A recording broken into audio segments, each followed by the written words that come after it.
All right. Good afternoon, everyone. Thank you for that introduction. My name is Austine Stastny, and I'm a master's student in the Department of Geography and Environment at Western University in London, Canada, under the supervision of Dr. James Voogt. I'm going to be giving you a bit of an overview of my master's project today, where we basically did mobile measurements to assess near road surface microclimate variability with a focus on road surface temperatures and incoming radiative fluxes. So, to get started, I show you a picture of my dog, and I show you a picture of my dog because on most hot sunny days, this is how our walks look, unless we find a street canyon that looks like this, something that has plenty full of trees and then lots of shade that's casted over the entire road surface. As we know, vegetation in cities is really important, and it's a critical urban design element that ultimately helps cities become more resilient to climate change. Now, you're probably wondering, Austine, why do we care about street trees and roads in particular? Well, at the local scale or even at the municipal scale, this component of infrastructure is often governed by municipal governments and planners and officials. So they're the ones that are in charge of it, they can control it, they can help impact it the most. Also, at this scale, the street and neighborhood scale, there's large spatial variations in road surface temperatures and incoming radiative fluxes that aren't often characterized well based off of previous observations, such as in situ measurements or stationary measurements as well. And as we've heard before, as climate models become more advanced and they produce scales, or they produce outputs at finer resolution scales, there's a need for data to be able to evaluate those models. And that's what this observational campaign aimed to potentially do as well, is to create a data set that can be used in complex urban climate models that can say, hey, things are working, it's looking great. So context aside, we get to our research questions. So there were two research questions posed here. How do street trees affect the diurnal cycle of road surface temperatures and their forcing? So incident, incoming thermal and solar radiation within different residential neighborhoods with varying street level tree canopy coverage. And then the second research question kind of builds off of that first research question itself. We wanted to see, is this method that we're using, can it demonstrate that we're seeing representative values of road surface temperatures and incident radiative fluxes? So how did we do this? Well, Jamie and I rented a truck. I was not driving. I was in the back seat looking at the data logger the entire time. We mounted a bunch of micrometeorological instruments on a frame, put it in the back of a pickup truck, and for about a good chunk of the summer, we drove around our selected neighborhoods, which I'll show you next. We measured air temperature and relative humidity just to give us a sense of what the neighborhood characteristics were like. We had a GPS sensor, not in case we lost the truck, but so that we could track ourselves in the actual canyons themselves. We had three apogee pyranometers and pyrgeometers on the truck as well, and we also measured two radiative surface temperatures, one using a fast response infrared radiometer with a horizontal field of view, and then we used a FLIR thermal imaging camera. What's important to note is the surface temperatures measured using the infrared radiometer and the incoming radiative fluxes were all measured at half second intervals, because those are what the capacity of those instruments were able to do. So as I said, we selected three residential neighborhoods. Why did we select three? We selected three because we wanted to get a variety of tree canopy coverage. So in going forward, I'm going to use the terminology high, moderate, and low. And those are really important because that's my delineation of a site that has a lot of tree coverage versus a site that doesn't have any tree coverage. We also wanted to make sure the sites were very close to each other so we could limit the amount of temporal effects that had on our data. So a traverse on average took about 15 to 19 minutes, depending on the time of day and how much traffic there was and stuff like that. And then the red highlighted box there will become important because for some of the results that I show, it's a focus on that street because that was one of the streets that had the most amount of tree canopy coverage. So some of the results from the first research question, what you're looking at here are three individual plots that show each measured variable of interest. So road surface temperature, incoming solar and incoming thermal radiation. The road temperature one to me is one of the most exciting because throughout the entire day, the average difference in temperature, well, the highest average in temperature difference between the high site and the low site was 9 degrees. So a 9-degree difference in average surface temperatures between the really vegetated site versus the non-vegetated site. The thermal and solar radiation plots are also really interesting because it's kind of alluding to what we would expect to see. We're seeing the really high solar radiation values and the really low solar radiation values, and the really high thermal radiation values and the really low thermal radiation values. And that's all consistent with driving in and out of tree canopy on the road surface itself. So then this brings me to research question 2.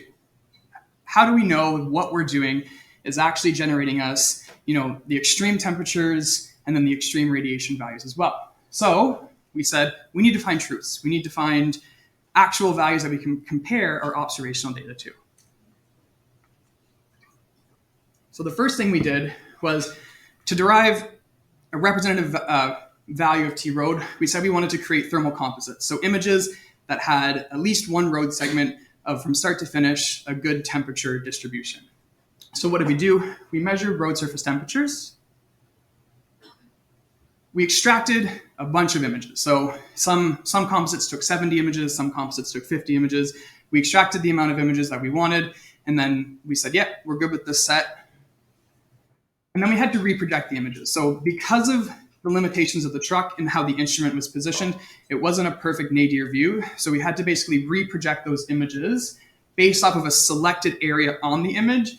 And that selected area was basically a comfortable position for us to say, we don't have to make any really corrections to this area. So we're just gonna basically reproject this area. And so we would get a bunch of images that looked like this. And so once we did that, we were able to go into ArcGIS and we were able to combine all of the images together. So what we did was we put the images as rasters into ArcGIS and we cropped them to the appropriate size that we wanted. And then once we cropped them, we aligned them to create like a thermal layout, as we call it. And then we used a mosaic raster to combine all of those images together. And then that was able to create the final road composite. So keep in mind now, we have the composite and we have the observational data. So what are we doing next? That's when we go and we take a modified field of view of what our infrared radiometer would look like. And we position it on this composite and we take simplified averages. So why do I say simplified averages? The infrared radiometer, its field of view is a bit oblong. It's rectangular, but it's a bit curved on the outsides. And for sanity's sake, we turned it more into a rectangle because we were having troubles with ArcGIS creating, a custom shape to be able to extract that. So we ran a bunch of tests and we basically found there was some pretty good agreement. So what you're looking at here, the green bars are what we measure on the truck, and then the blue bars are a representation of us averaging using that modified field of view on that thermal composite itself. So we can see some pretty strong agreement where the truck is seeing some of the lowest surface temperatures produced by shade, and it's seeing some of the most extreme surface temperatures when we're outside of shade. The dotted line represents us taking every single pixel of the thermal composite and basically projecting it in doing a frequency distribution of that. Why do we see it smoothing there? Well, we see it smoothing because it's so many various pixels, whereas this average is going to take an average of a number of pixels, which is going to blur some of the most extremes and lower values. Here comes the tricky part. This is where we start to look at radiation. So what we did was we took that red square that I showed in the beginning and we created a simplified model in NVMet5. We created a simple domain, so all the construction materials are the same. We used grass, we used asphalt.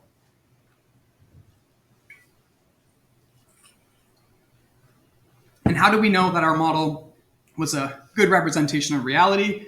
We compared the sky view factor outputs from NVMet to the sky view factor photos that were taken in the field. And we basically said, these values line up really nicely. This is what we're happy with. We went ahead and ran some simulations.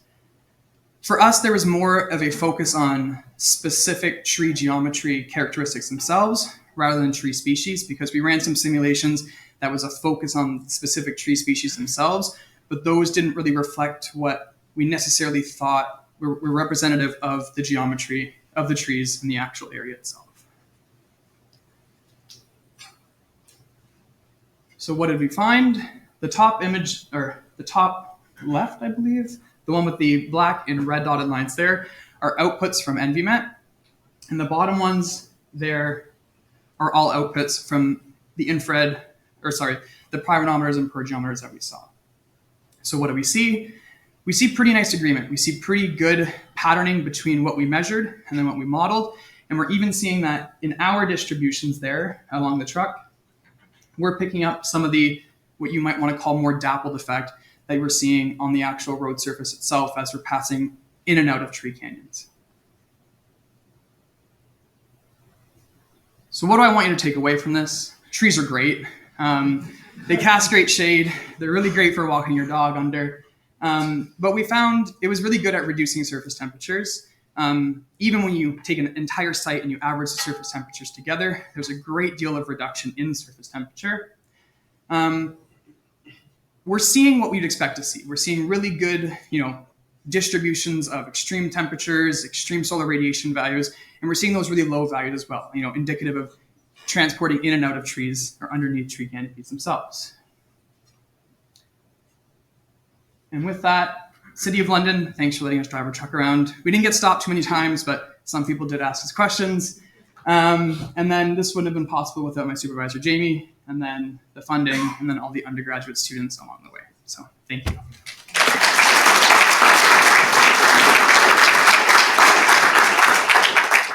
You said you're a master's student? Yeah. That's amazing work. Thank you. I really think it's amazing work. Do we have questions for Austine, please? Time for one question. There's one in the back. Of course, in the back. Thank you.